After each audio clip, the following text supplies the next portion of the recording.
Hello everyone, welcome back to another video. Today I am going to be reacting to this video titled DEI hire crashes $100 million Navy ship. So yeah, let's get into it.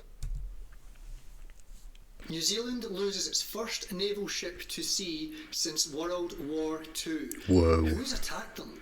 Which country has declared war on the nation of 𝐋𝐈𝐍𝐿𝐒? Well, it was one of their own, and more specifically, it was the captain of the ship who ran the $100 million vessel into some rock. Okay, whoever taken that picture of her did her dirty, I think. She looks very... she looks... That doesn't look very professional, I'll say that. It looks very kiddish. I would imagine that someone in the armed forces, or in some sort of way, I would presume, would want to take pictures which look more professional than that. But at the same time, I'm not sure if this was a casual photo or if it was like a formal photo or anything. Then bailed as it caught fire and eventually capsized. Let's look a wee bit deeper into this. Captain 𝐶𝐈𝐍𝐿𝐒 has become the poster child for the New Zealand Navy to show off how inclusive they are. The Navy boasts about the number of females they've been recruiting and placing into senior roles, and 𝐶𝐈𝐍𝐿𝐒, being a lesbian, gives them another box to tick off. Being female and lesbian sounds like a good enough reason to me to give her the keys to a $100 million ship. She had plenty. Being female and lesbian by itself shouldn't disqualify someone from being able to have a position, like such as this one, because it has nothing to do with how you would perform in the role, but getting this position just because you're a female or you're a lesbian is a completely different matter, because they're not being taken on because of how good they are, they're being taken on just because of their personal attributes. Plenty of media attention celebrating her rise to captain. Yorkshire woman takes command of Royal New Zealand Navy ship. So they got her from the UK. Couldn't they have found a local lass in New Zealand to crash the ship? Well, it turns out they already did that earlier this year.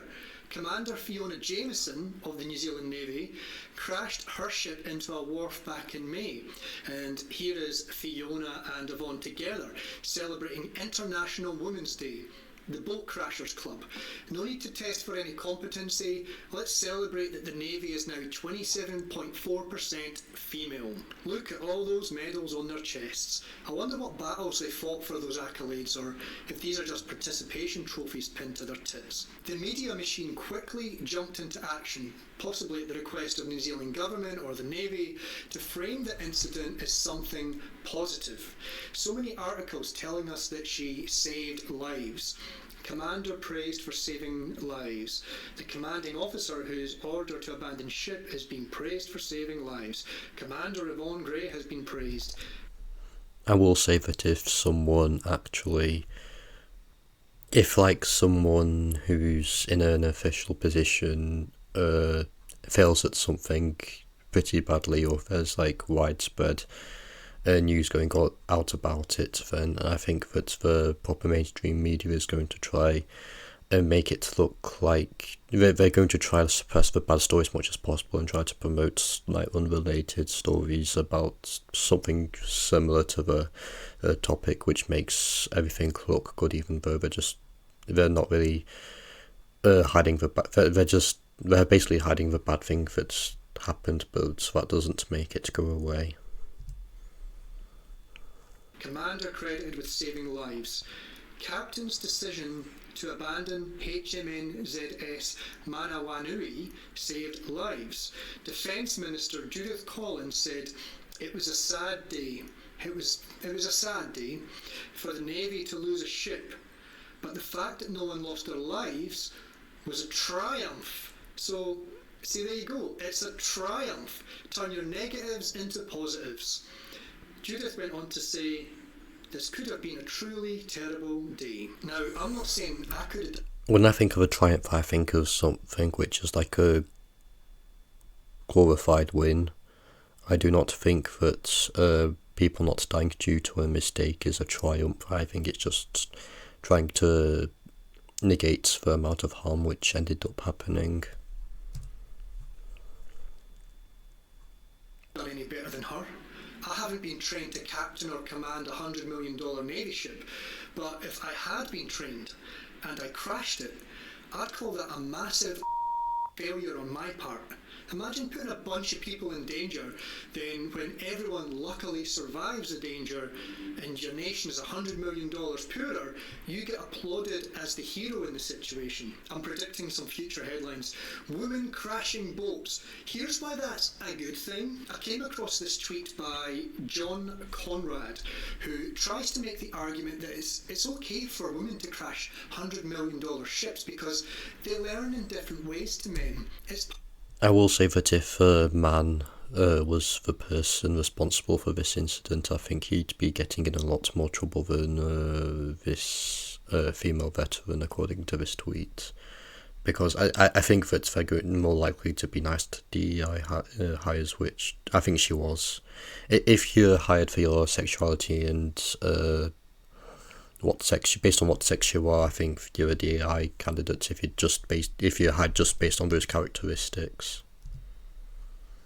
Part of their learning process. For real, the bar must be set that low for females. Ladies, do you buy into this? If a male had done this, he would have been crucified, and you know it. His best line was, "Losses are to be expected." And that's okay because no one died. My guess is that John has to pay women to him. Am I attacking women? It might sound like it, but I don't think I am. It's an attack on some women. Women who have no self...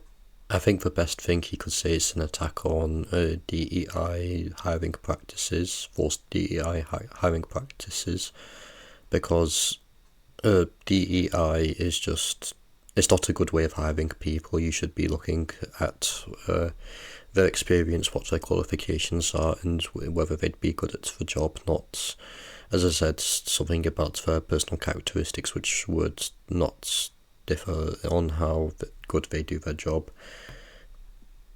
I do think that, yeah, this shouldn't... If this DEI hire was not driving the ship, I think the ship probably wouldn't have ended up crashing.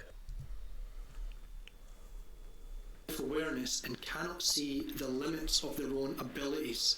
I agree that some women can do things that men can do, but not all women, and certainly not Yvonne Gray. Ladies, I'm trying. I'm really trying to not be sexist. I think there are capable women out there. It's just that the less than capable ones use identity politics to get ahead, and then the capable women end up defending them out of some male versus female mindset. I've seen it for myself, highly competent women being overlooked in favour of useless ones who spout all the DEI nonsense. It does seem like all our Western militaries are getting a bit weaker.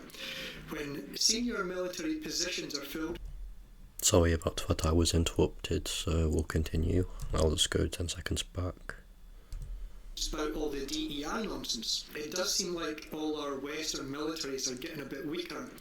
When senior military positions are filled based on gender or sexuality or their trans status or colour, rather than on merit, then it's going to have consequences. Stronger nations are going to see this and eventually they'll attack. The Kiwi Defence Force certainly have their priorities upside down. It doesn't take much searching to find their media releases gushing over themselves because a woman got promoted. Assuming this is correct and this is unacceptable, you should not be giving out positions for free just based on what your sex is. It should be based on other things which have like merit and actions, not basically something nothing can do about themselves they were just born with, and you should not get a job just because of that. They have a truly shocking LGBTQI+ inclusion plan, which manipulates all staff and particularly their senior staff into submission. One example being that anyone who expresses homophobia or transphobia should be disciplined. And managers are encouraged to show support by wearing rainbow lanyards. Now, what do you think happens?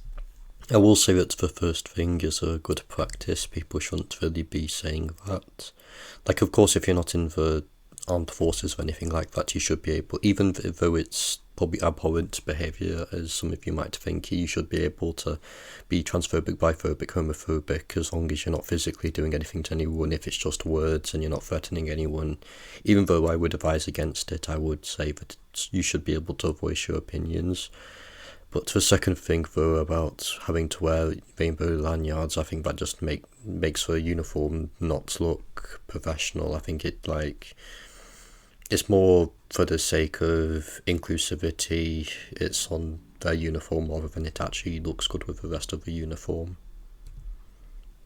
If a manager says that the lanyards are a bit silly or doesn't want to wear one, that's right, they get classed as a homophobe and will be disciplined.